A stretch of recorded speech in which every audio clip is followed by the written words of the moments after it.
accept that level of being a hater, if you will accept that level of being a Mavs hater, because you said they were going to get worked yesterday. Okay. If I accept that, who's the only human being at Buffalo Wild Wings wearing Dallas Maverick gear? I'm wearing KNC. I'm wearing KNC Masterpiece gear. I know. So I'm more of a Mavs guy than a KNC Masterpiece. Oh my God. That I definitely believe. Hey, I'm super happy I'm wrong. Sandler texts me as he's at the Ranger game doing his Ranger duties. That makes sense. And he says, "What do you think of the Mavs game?" I said, "I think they lose by 10, win game 6, and let's see what happens in game 7." And then after the game was over, I said, "I told you the Mavericks were going to win by 10. I'm wrong. Guess what? I bet $0 on it. I never bet on sporting events for the most part. I didn't say you couldn't be wrong. I just wanted you to admit that you were wrong. I admit I was wrong, and thank you. I am glad I'm wrong. All right. I think they're going to win game 6. So I will say this, though. I hope I'm right. What? I hope I'm right on that one. Mike, and we were discussing this morning. I think all of us were thinking it last night when we were watching the game, though.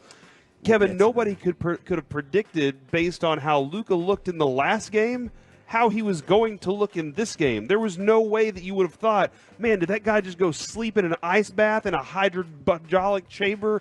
Yep, I don't know how to say it. Is that like it also makes you chamber? happy? It's a hyperbolic. It's a long word. What did he do? Like, what did this guy do? Yeah, and words are difficult. Yeah, man. like hyperbolic. He looked like he was a rookie again, dude. Okay, so here's my 2 questions only God can answer about Luka Doncic.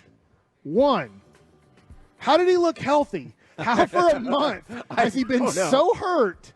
And here's my theory. You can only shoot up cortisone about once every 3 to 6 months. Like that's you can't. Or you else can't, you'll like damage your you will body. you will lose all the. I believe it's like the fatty pad in like let's say your knee. Like So the thing when you don't want bone on bone. I got you. Yeah, contact. Like hurting you. because then it's over. I got you don't want people to do that. So you can only take a cortisone shot, let's say 1 time in this whole playoff run. Okay. I'm assuming this, and I don't know this. So you think He looked 100% healthy, like nothing was wrong with him. It was amazing. I loved it. How long is that usually effective? Like, I know there's not approximately a month. Okay. I'm hoping now. That's when you get. All I know is this is when you like, let's say, take a cortisone shot in your shoulder because you have rotator cuff issues. You have so they're like, hey, we're going to shoot you up, but literally. This is it for the season. We can't do this anymore. Maybe if we do it in May, we could do it again in September or October. But this is it. And we think for a month you're going to feel no pain, and then we hope that maybe it just kind of heals on its own or the pain is so light that you're great. So I'm assuming he cortisoned up his knee. Next thing, I've never seen Luka argue less in my life. That is what I want to focus on. Because you know who I like noticed it more because of? Was Shea. I'm not saying they're in the same category, but when like my focus was off of Luka complaining all the time, there's a couple times when I saw Shea, and maybe that's just a byproduct of like the game's not going your way. I saw Shea a couple times, and I was like, okay, great. That's exactly what I want. I want the other player getting twisted up with the officials. But as you said, it doesn't matter if the Mavs make a 3 and 1, they're up by 20. Luka's going to argue. Yes. He didn't argue. I think maybe he argued once for a second, and I was like, Corey, I've never seen this in my life. It didn't matter what game it was. I've never seen Luka more composed and more calm in my life. Yeah, and smiling on the court. Like, it's almost as if something happened the night before that put him in a good mood, if you know what I'm saying. What do you have? We have kids here, Kevin, so I have to Well, it's fine, but earmuffs. Yeah. That I'm sure he's done that before in his life. Okay. I don't know. Is that a baby? Well, he does have a baby, so maybe but it was off season. I don't know how this happened. He's never been able. He's even admitted, I can't control it. I'm sorry. I want to. I can't. There's nothing I can do, people, and you just have to live with it. And as Mavs fans, we're like, it kind of stinks. But we have to live with it. We have to live that Luka is going to cry baby most of the game, and he's going to be awesome at the game, but he's going to cry baby it. And yesterday, you're like, I can't believe this.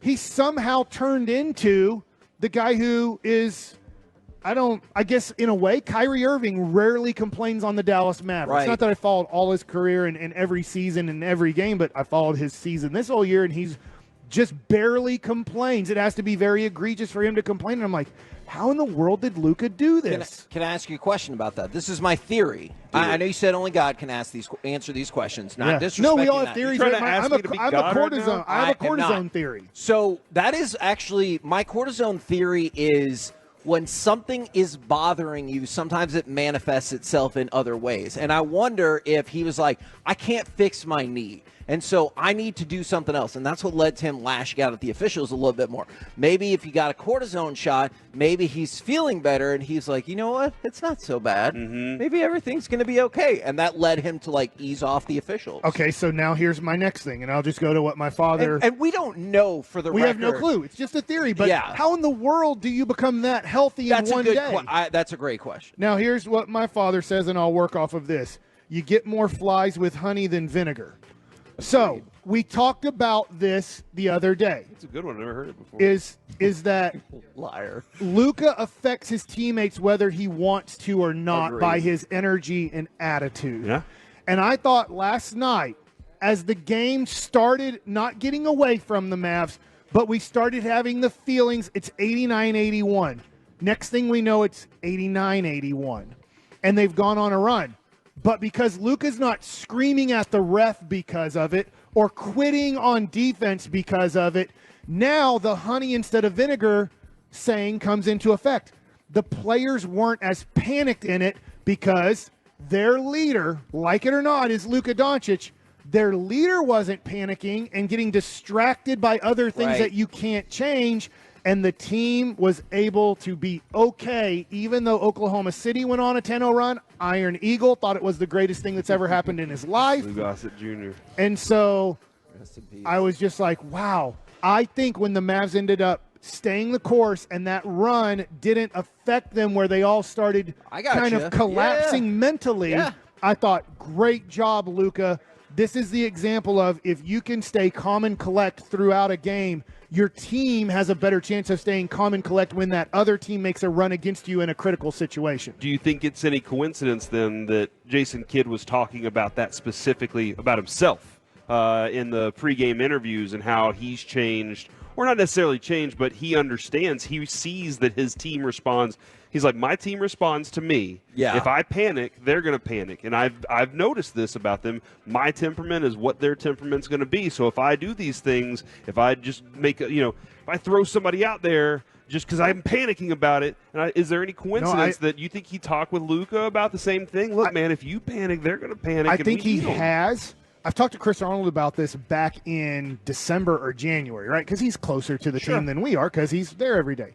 And I said, I think Jason Kidd, who showed more attitude and energy as a player, he was still a calm player, don't get me wrong. He didn't let the emotional game get away from him, but he was emotional. I think he has to, and he was more emotional as a Milwaukee Bucks coach, as a Nets coach. I think because he has such an over-emotional superstar that he has to be so under-emotional and really never show emotions. And I talked to Chris Arnold about this. This was 2023. And he's like, no, you're 100% right. Jason Kidd even knows because of he can't feed into Luka's emotions. Because if Jason Kidd starts going irrational on the sideline, Luka will go like, I knew it. Yeah. I knew I was right. Yeah. And so Jason Kidd has to be so calm on the sideline for the most part because he knows I can't feed that fire inside of Luka. Now, a couple of things. Obviously, the Mavericks didn't lose. If they had, do you think this would turn into a massive Tim Hardaway Jr. discussion? Yes. Because of that string of possessions that you're like, I took a screenshot. Which one? Where he hit the side of the backboard and airballed, then backboard? No, it was the one where it was the See, one that's where, concerning that you're like, no, it was. Yeah, because earlier in the game, he hits the side of the backboard, and then he gets an elbow jumper and hits it off the front of the rim or even misses it completely, and I was like, does he look at the ceiling when he shoots? Is that how he's like, oh, bam? Because I don't know what's going on. But then later in the game, I was like, don't touch the ball anymore because he gets the ball and he's dribbling and loses it, and they score on the other end. And then he comes back and misses a three, just insane miss over. That was the air ball over the top of the. I was like, don't let him have the ball anymore. But he did make a big shot early on in the fourth. Okay, like it's weird. That is true. It's the same thing I felt about Josh Green. After Josh Green had just as open as you can be miss. There was another one where they were just like, no, shoot it, man. And he made it, and I was like, thank God. This is the best way that I think I can explain Tim Hardaway Jr. in his limited minutes. He knows that he has to make a major impact in limited minutes now because he's just not going to get a lot of minutes. Yeah. What's the biggest adrenaline rush you've ever had in your life? I guess it would be probably when I got in a car wreck. Okay. And I kicked the door. The door was crushed, and I kicked it open, and I had a broken leg. Do you have a similar type of adrenaline rush? I know this is not the direction you're going, but when you said car accident when Noah was in the car and he was a month old, I think my opinion is Tim Hardaway Jr. and Josh Green, for instance, because they're sitting on the bench and the energy in Game 5 and the critical nature of it, I think their adrenaline rush was so much they couldn't feel themselves entering the game and shooting the ball. Okay. Like, I think if the basket was 180 feet away, they might have hit rim because that's how much adrenaline rush they had coming into the game. Tim Hardaway Jr. struggled at times to find the right energy to play at his highest level during the game. Josh Green did contribute at times, but I do think those guys had just such a huge adrenaline rush. They were struggling to control the energy that they had within themselves. Well, that makes sense. And, hey, keep getting those kinds of minutes and find that place. And that's another thing. I know we discussed this on our text last night. But, I mean, maybe it's nice, too, that you got Jaden Hardy some minutes. Because what if he is a piece that you need in a championship series to do something? And he's out there doing, like Mike said, and he doesn't know what to do. Because he's like, I don't get these minutes. I've never seen the ball before, and now you're asking me to do this. Corey Brewer did it. And Corey Brewer was the king of the world for us in that one time, that one moment in history. Yeah. But not everybody can control themselves. I mean, Corey Brewer was a champion at Florida, so maybe that's the reason why he understood how that all works. A couple things here, because there's a lot to break down from this game, and we're going to talk about the Stars game in a minute. People are asking about Derek Jones. 11:20, we're going to do a deep dive into Derek Jones. And then at some point, maybe at 12 o'clock, I want to talk about how everything changed on the glass after the first quarter. Because even though the score was close, and I'm not saying it was like, oh, we're going to lose.